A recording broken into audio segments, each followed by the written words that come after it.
The story opens with the male narrator walking through a softly lit cafe in the late afternoon, the golden light catching the edges of the worn wooden tables. He's carrying the kind of quiet weight that comes from a life recently punctuated by uncertainty, graduation, first jobs, decisions that feel bigger than him. He notices her immediately, a woman in her early 40s, seated alone by the window, reading a thick, leather-bound book. There's something about her presence that slows time, a calm confidence in the way she sits, the subtle grace in the way she tucks a stray lock of hair behind her ear. He orders his coffee almost on autopilot, but the moment she looks up, their eyes meet. It's brief, almost accidental, but leaves him unsettled. Her eyes, thoughtful and knowing, carry a kind of warmth he hasn't encountered before, an unspoken understanding that brushes against the edges of his own guardedness. He feels a sudden awareness of himself, the nervous tension in his shoulders, the warmth in his palms as he grips the coffee cup. He chooses a table across the room, pretending to read his notebook, but he can't help sneaking glances at her. The way she pauses to consider each word she reads, occasionally biting her lower lip, is a small, almost imperceptible rhythm that somehow draws him in. She doesn't notice him at first, but when she does, a subtle acknowledgement, a faint smile, the brief tilt of her head, send a quiet thrill through him. It's a connection without words, a spark that doesn't demand to be named yet.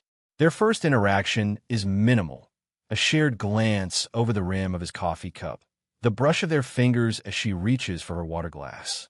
But even this fleeting touch carries a strange intimacy. He feels a flutter in his chest, a careful curiosity that he can't yet define.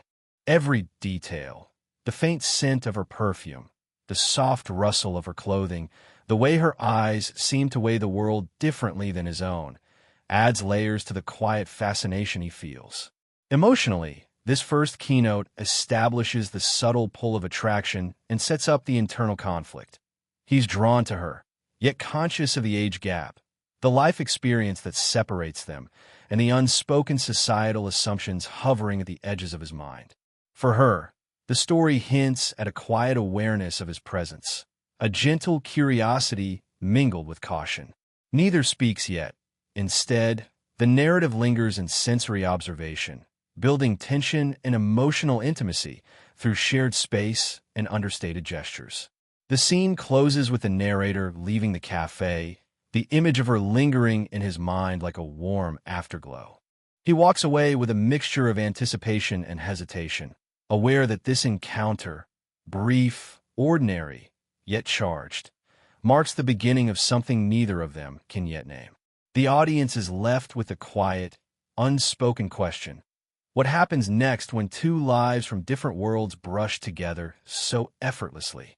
The story resumes a few days after their first fleeting encounter at the cafe.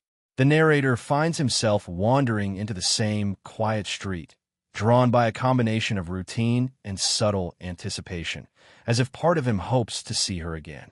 And there she is, seated at a small outdoor table outside the bookstore next door, sunlight streaming across her hair and giving it a warm, honeyed glow. He hesitates for a moment, aware of the fluttering nerves in his stomach, and almost turns away, but something in the tilt of her head, the easy way she seems lost in a sketch pad, pulls him forward. He murmurs a casual greeting, trying to disguise the racing of his heart. She looks up, her eyes meeting his, and the briefest smile, soft, almost shy, reaches her lips. That small gesture carries the weight of acknowledgement, an invitation without words. They begin speaking. At first, the conversation is light, books, favorite cafes, the quirks of the neighborhood, but gradually it deepens. The narrator notices the way her voice carries a calm authority, yet trembles slightly when she laughs at a private joke. It's subtle, but it hints at a vulnerability beneath the poised exterior.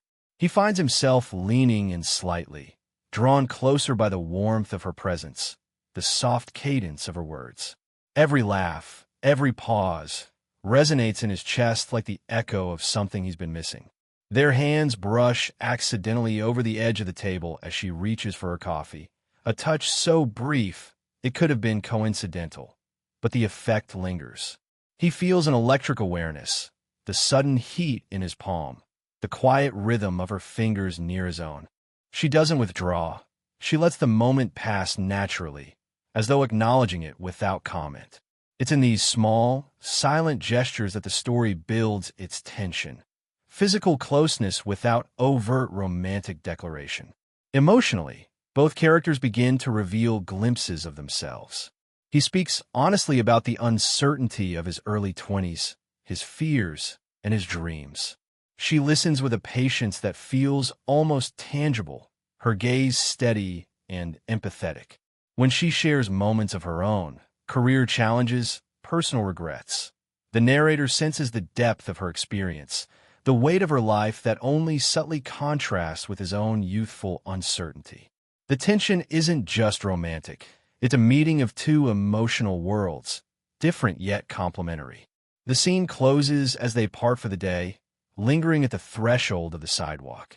She brushes a loose strand of hair from her face, and he notices the faint scent of her perfume mingling with the cool air.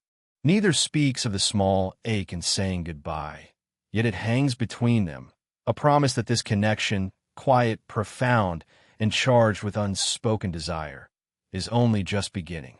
By the end of Keynote 2, the audience feels the subtle escalation, shared space, mutual vulnerability, fleeting physicality, and a growing emotional intimacy that leaves viewers eager for the next encounter. A week has passed since their brief cafe encounters, and the narrator finds himself intentionally seeking out moments where their paths might cross. Today, it happens at a quiet park where she's sitting alone on a bench, notebook in hand, sketching the skyline with careful attention.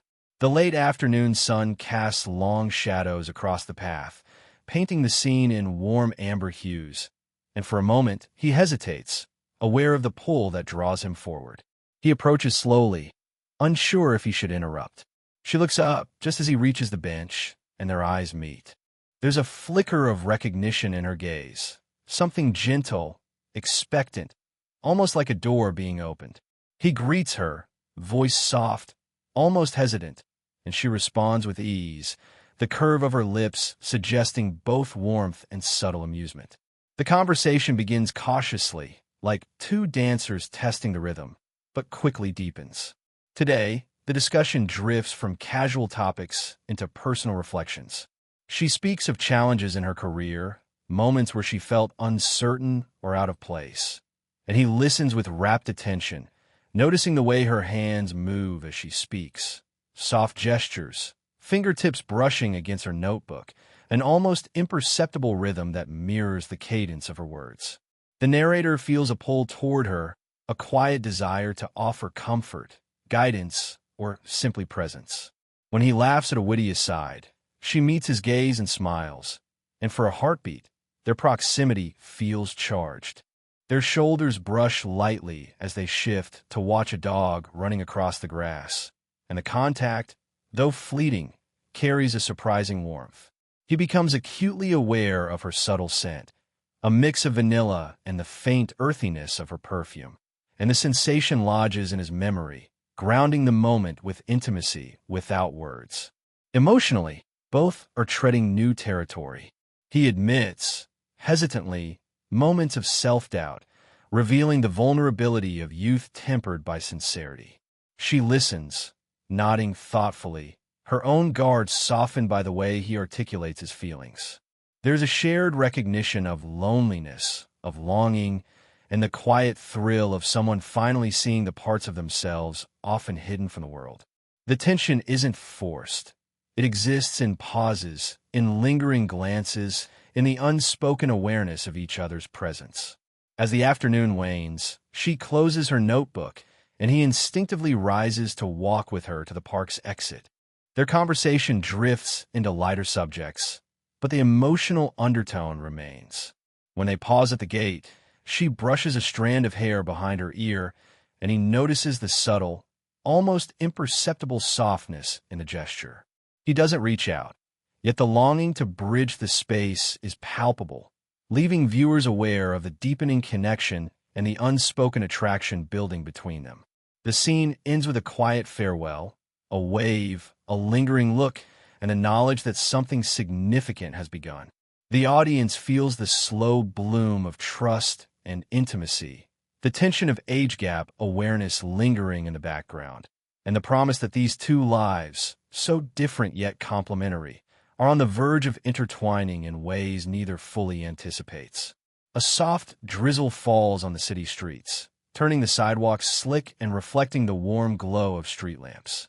The narrator, carrying an umbrella, spots her standing beneath the awning of a small boutique, waiting for the rain to ease.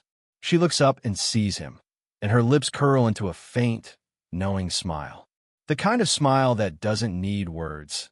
It acknowledges shared history, quiet curiosity, and a subtle, unspoken connection. He approaches, careful to keep his distance under the umbrella's edge, yet somehow closer than he expected. Their conversation begins gently, playful notes exchanged about the sudden rain, the city's rhythm, and mundane observations that feel significant because they are shared. But soon, the discussion drifts naturally into more intimate territory. Fleeting regrets, small disappointments, and moments of pride. Each word she speaks carries weight, and he listens intently, the pause between her sentences filled with a quiet tension he feels in his chest. As they walk together under the umbrella, their steps fall into sync, and the space between them narrows almost imperceptibly. Occasionally, their shoulders brush, a contact brief yet charged, and the narrator feels a warmth that spreads slowly from his chest to his fingertips. She doesn't pull away. Instead, she subtly adjusts her stride, unconsciously matching his pace. The silence that falls between them is comfortable, even electric, heavy with what is not being said. When they reach a quiet park bench, they sit side by side. He notices the delicate way her hand rests on the bench, fingers lightly brushing the damp wood. His own hand hovers nearby, almost tempted to reach out, but he lets it rest on his knee instead, aware of the tension of restraint. Yet when she shifts slightly to tuck her hair behind her ear, their fingers graze, soft, accidental, lingering. The narrator's chest tightens with awareness, a mix of nervous excitement and something deeper, more profound. The audience feels the intimacy of the moment through these careful touches, unspoken but meaningful. Emotionally, both characters begin to open further. He confesses a small, personal fear, something he rarely shares, his voice quiet but steady. She responds not with answers, but with presence, leaning slightly closer, her gaze steady and attentive. There is a tenderness in the way she listens, a softness in her expression that contrasts with her usual poise, making her seem approachable and profoundly human. The age difference, subtly acknowledged through her life experience and his tentative curiosity, heightens the unspoken tension.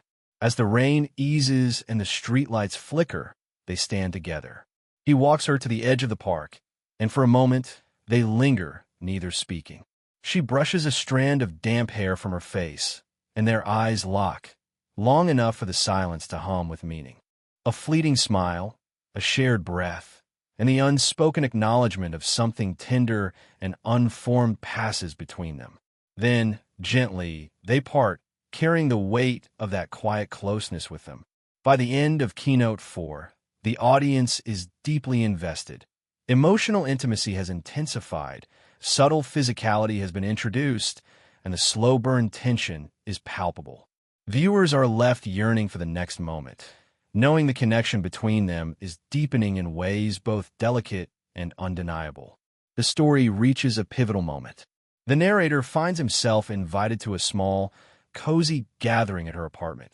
Just a handful of friends, soft music, and the warm glow of ambient lighting filling the space. He's nervous, aware of the quiet tension that's been growing between them, and feels a mixture of excitement and apprehension as he steps inside. She greets him with that same calm, knowing smile, the one that lingers in his thoughts, and for a heartbeat, the rest of the world seems to fade. The evening begins casually, laughter over shared anecdotes, light conversation with others, but the narrator's attention gravitates entirely toward her. He notices the subtle details, the way her dress falls softly over her shoulders, the way she tilts her head when listening, the faint scent of her perfume mingling with the warmth of the room. Every small gesture feels magnified, almost intimate, even amidst a crowd. He realizes that this attraction is no longer a quiet curiosity. It has grown into something undeniable. As the night progresses, the group naturally thins, leaving them sitting side by side on a small sofa. Their conversation shifts from casual topics to personal reflections.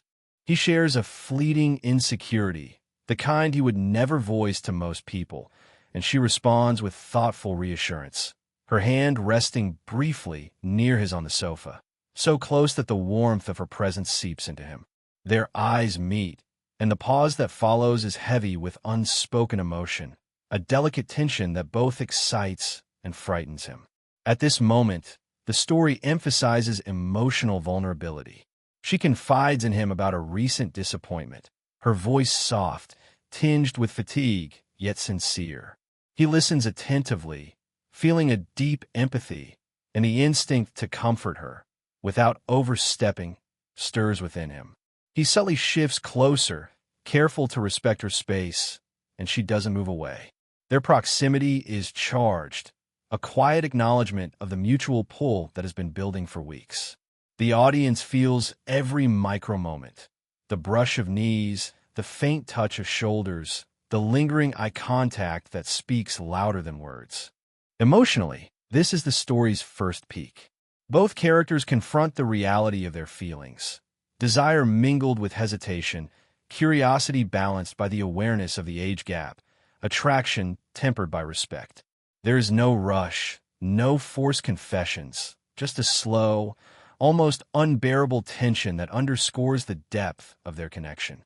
The subtle physical contact, the brush of her fingers against his, the warmth of their shoulders, serves as both promise and question. The scene closes with the narrator walking her to the door, the city quiet outside. She lingers at the threshold, and for a fleeting moment, they stand closer than before, breathing in sync, sharing a look filled with unspoken understanding. Then, gently, they part, leaving the audience suspended in the raw, tender electricity of a connection that is finally ignited. By the end of Keynote 5, viewers feel the emotional high.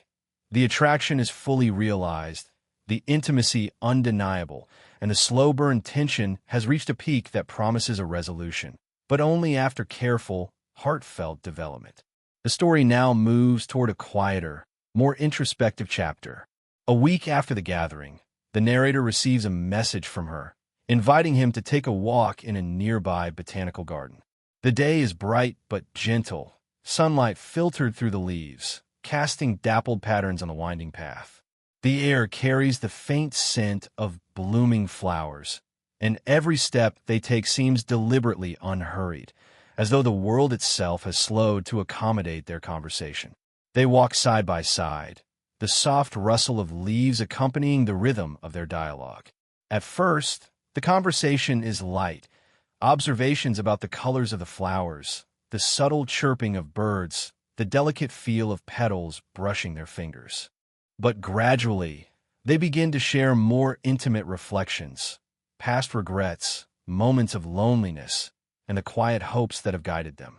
The narrator notices the slight tremor in her voice as she admits a fear of vulnerability, and he feels the urge to reassure her, not with words alone, but through the gentle, comforting presence he offers.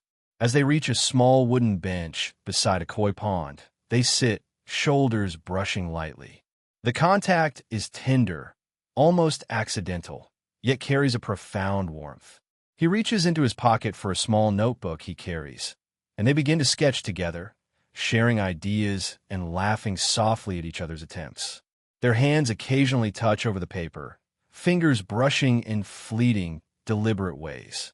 Each touch is imbued with unspoken meaning, a quiet acknowledgement of desire tempered by respect. Emotionally, this moment represents the gradual dismantling of hesitation. The narrator speaks openly about his feelings, framing them with sincerity and care. She listens, eyes soft and attentive, her hand resting near his on the bench. When she finally places her hand lightly over his, it is deliberate but gentle, a simple gesture that speaks volumes. Their fingers interlace briefly, and the narrator feels a quiet exhilaration, the culmination of weeks of subtle tension and growing trust. Throughout the walk, the story emphasizes sensory-rich details, the warmth of the sunlight on their faces, the gentle sway of trees overhead, the faint rustle of wind carrying the scent of blossoms. Every small action, the tilt of her head, the way she laughs quietly, the lingering glances, builds the emotional resonance. It's a slow, deliberate unfolding of intimacy that allows the audience to feel the depth of connection forming between them. By the time they leave the garden, the narrative conveys a sense of emotional completion. They walk back with a newfound ease, shoulders occasionally brushing, hands almost touching as if testing the boundaries of their closeness. The tension has transformed from uncertainty into a tender, mutual understanding. Their hearts are open, the attraction acknowledged without urgency, and the story prepares for its final, heartwarming resolution in the next keynote. The final chapter opens on a quiet evening, the sky painted with soft shades of amber and rose as the sun begins to set. The narrator finds himself walking toward her apartment, a small gift in hand. A simple book he thought she might enjoy, a token of shared understanding and attention to her tastes. There's a lightness in his step, a mixture of anticipation and calm, as if he knows that tonight marks the culmination of weeks of subtle, building tension. She opens the door before he knocks, her expression bright yet tender. The warmth in her eyes immediately disarms him, and for a moment, neither speaks. She steps aside, allowing him to enter, and the familiar scent of her home, a mix of vanilla, soft linen, and faint traces of the flowers she keeps, wraps around him like a gentle embrace. It's intimate without being intrusive, familiar, yet charged with the promise of closeness. They settle into the living room, soft light spilling from a table lamp, casting gentle shadows across the space.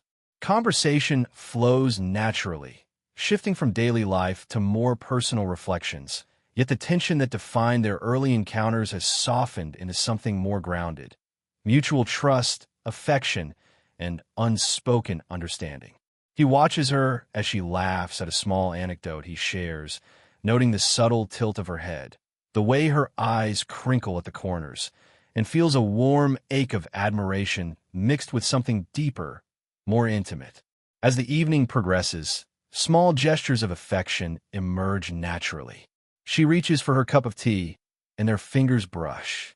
He doesn't pull away. Instead, he allows the contact, feeling the quiet electricity it brings. When she leans back in her chair, he instinctively shifts closer, their shoulders touching lightly. She doesn't flinch. Instead, she adjusts subtly, so their closeness feels natural, unforced. The narrative emphasizes the sensation of these moments: warmth, breath, subtle body language, and the gentle rhythm of presence. Emotionally, both characters reach a place of clarity. He expresses, quietly but sincerely, how much her presence has changed his life, how her wisdom, grace, and calm strength have guided him toward a deeper understanding of himself. She responds with honesty of her own, revealing her admiration for his sincerity, curiosity, and openness. There's a profound emotional intimacy here, a meeting of hearts that acknowledges the age difference without letting it define or constrain the bond they share. Finally, as the night draws to a close, they sit side by side on the sofa. She leans slightly against him, resting her head lightly on his shoulder. He feels the warmth of her hair against his chest, the gentle steadiness of her breathing, and the subtle weight of her presence. Their hands brush again, then settle together naturally, fingers entwined in quiet harmony. It's a moment of pure, tender connection, the kind that speaks louder than words. The scene ends with them gazing out the window at the city lights, hearts synchronized in a shared understanding. The slow-burn tension has resolved into a deep, lasting intimacy. Their journey, hesitation, vulnerability, unspoken desire, and mutual respect, culminates in a sense of peace, warmth, and emotional fulfillment. The audience is left with the satisfaction of a romance fully realized, slow, deliberate, and profoundly human.